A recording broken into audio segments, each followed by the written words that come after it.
지난 화요일 국회 운영위원회는 국가인권위원장 안창호 후보자에 대한 인사청문회를 개최했습니다.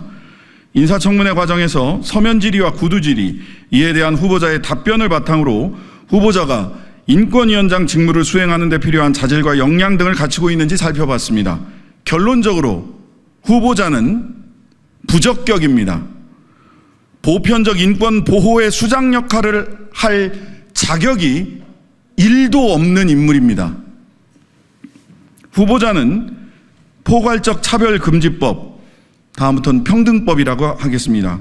평등법 제정에 대해 반대 입장을 표명했고 근거를 제시하지 않은 채 많은 국민이 반대한다고 주장했으며 차별금지법에 의해 다수의 표현의 자유가 침해될 수 있다고 강변했습니다.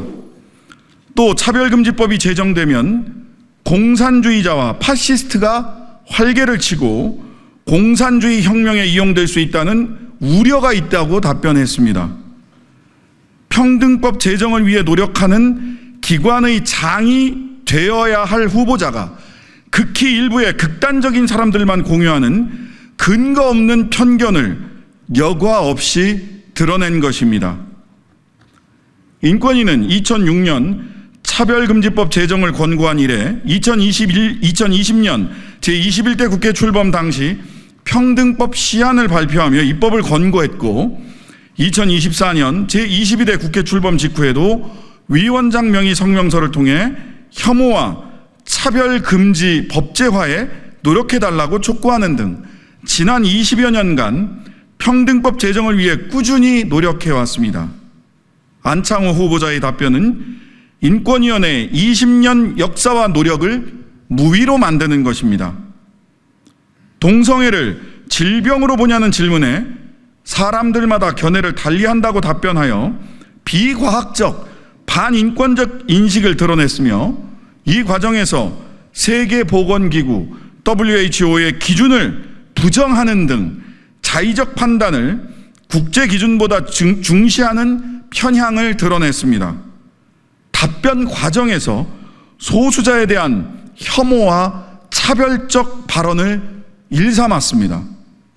또한 후보자는 평등법 제정을 촉구하는 국제적 권고 이행에 대해 권고에 불과하다며 이행할 의무가 없다는 취지의 답변을 했습니다. 우리나라는 UN 국제인권조약의 당사국으로서 국제인권규범 실천 책무가 있습니다. 후보자의 답변은 이에 역행하는 것이며 대한민국의 국제적 위상에 큰 손실을 초래했습니다. 특히 올해 10월에 있을 UN 인권 이사국 선출에 부정적 영향을 미칠 수밖에 없습니다. 인권위는 인권의 보호와 향상의 업무를 수행하는 기관으로서 위원장은 인권위를 대표 총괄해야 하는 사람입니다. 하기에 인권 감수성이 누구보다 높아야 합니다. 안창호 후보자는 평등법을 비롯하여 인권에 대해 왜곡되고 편향된 시각을 가졌을 뿐만 아니라 국제인권규범에 대한 인식도 매우 낮은 것으로 드러났습니다. 인권위원회의 설립 목적과 역할에 반하는 인물인 사람으로서 국가인권위원장으로는 매우 부적격하다는 입장을 다시 한번 밝힙니다. 사실 모든 책임은 이런 인물을 인권위원장에 내정한 대통령이 부담해야 합니다. 윤석열 대통령은 최근 반노동, 반인권 막말로 상징되는 인물을 고용노동부 장관에 앉혔고 친일파 명예회복이라는 어처구니 없는 사명감을 가진 자를 독립기념관장에 임명했습니다. 윤석열 정부의 인사 기준은 기관 설립의 목적과 정반대되는 사람을 앉히는 것입니까? 예, 대통령의 의도 충분히 알겠습니다. 김문수와 안창호 두 사람을 축으로 전광훈 목사 같은 생각을 갖는 아스팔트, 극우, 보수 지지층을 단결시켜 국정운영 지지율 20% 콘크리트 방어선을 만들겠다는 생각 아닙니까? 하지만 그 20% 방어선은 한순간에 무너지는 모래성에 불과합니다.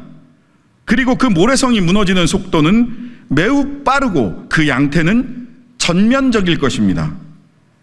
국민 통합의 상징이자 실천자가 되어야 할 대통령의 기본적 책무를 스스로 포기한 윤석열 대통령, 이제 그만 그 자리에서 내려오시라.